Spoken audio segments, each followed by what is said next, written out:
Okay, coming to stage right now, our closing act, an interesting gentleman, a funny gentleman, someone I've grown to actually love over the last 6 weeks. Give it up for Mr. Evan Sachs.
Hi, everybody.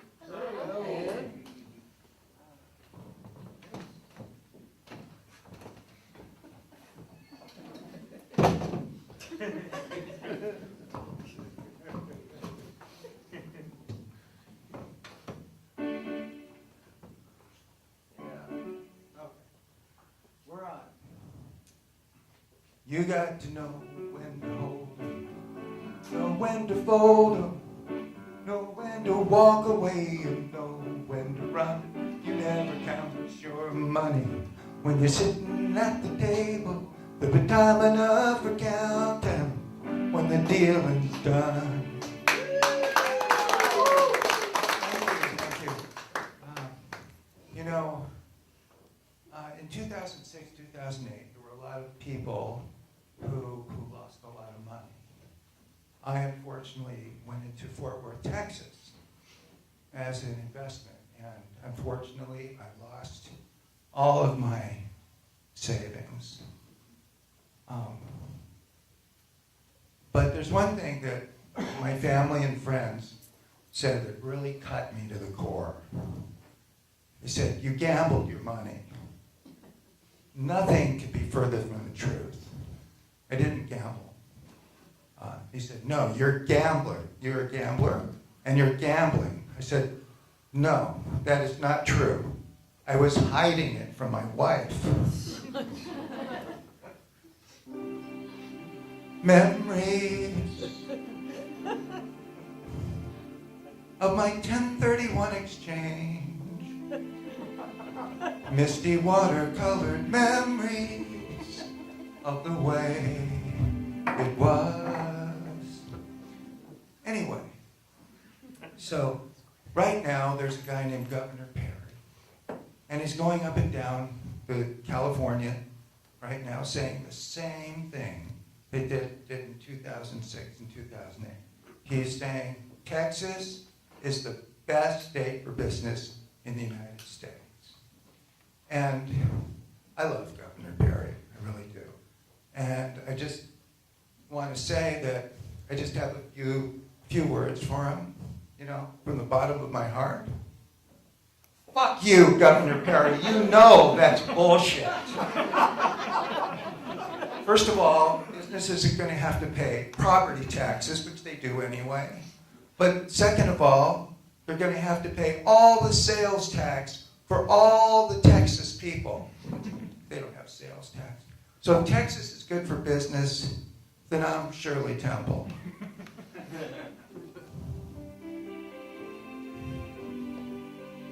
Love, soft as an easy chair.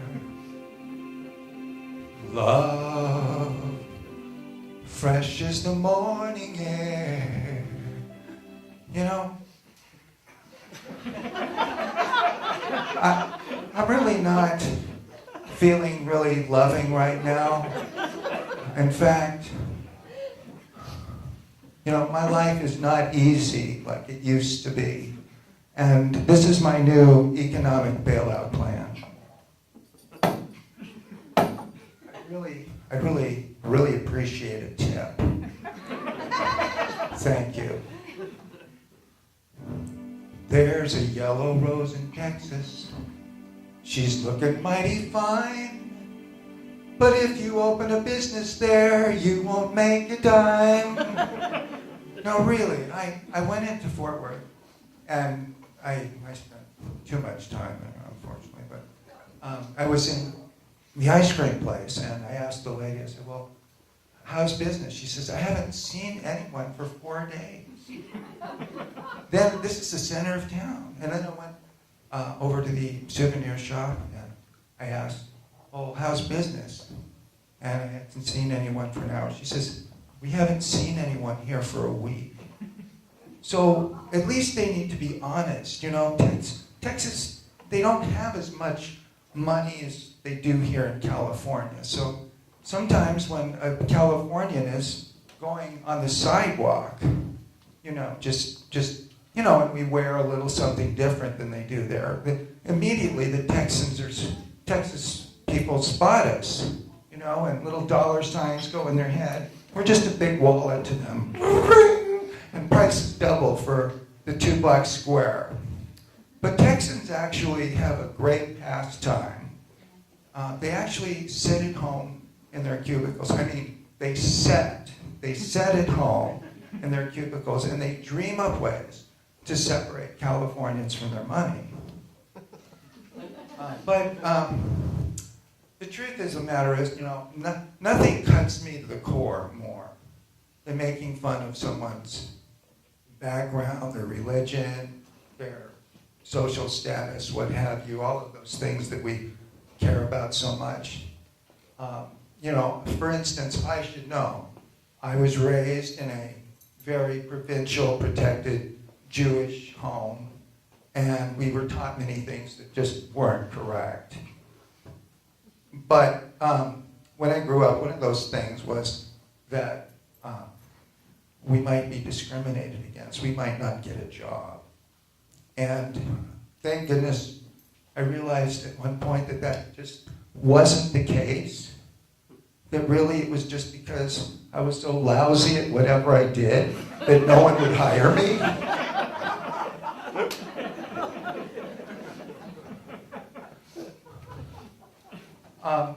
But are there any Texans in the room?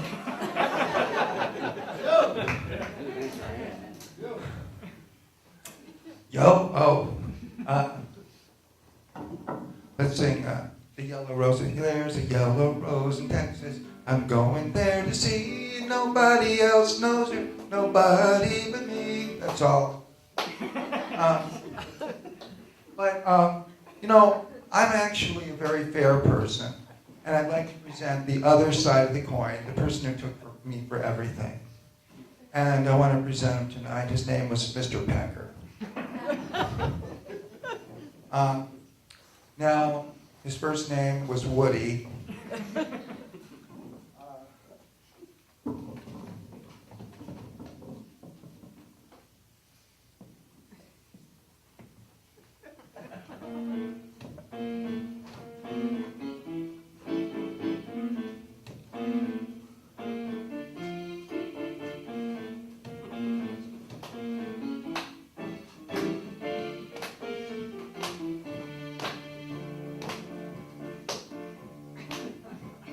Hey chump, you're my knight in shining armor, and I love you. You've deposited all your savings in my accounts for always. Let me wait to see you each and every morning. Oops. Let me wait to hear the birds and bees singing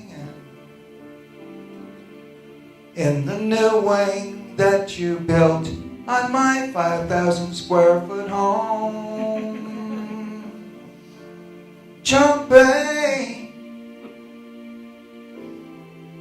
It's, well, when you get to that point, I tell you, it takes this, it sort of puts the C-U-N-T in country.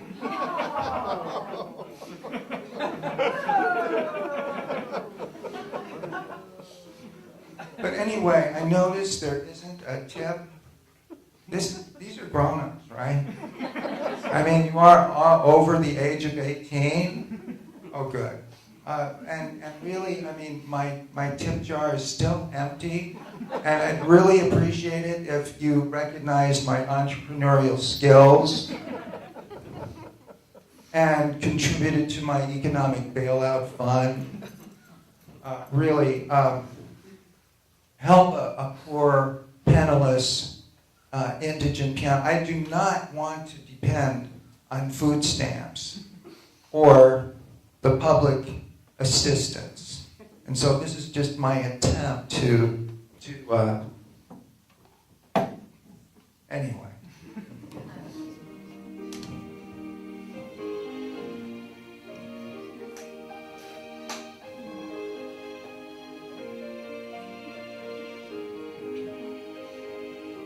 It's a little bit funny. There's no tip in my jar.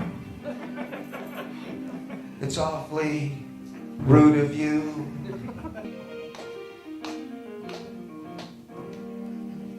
Thank you.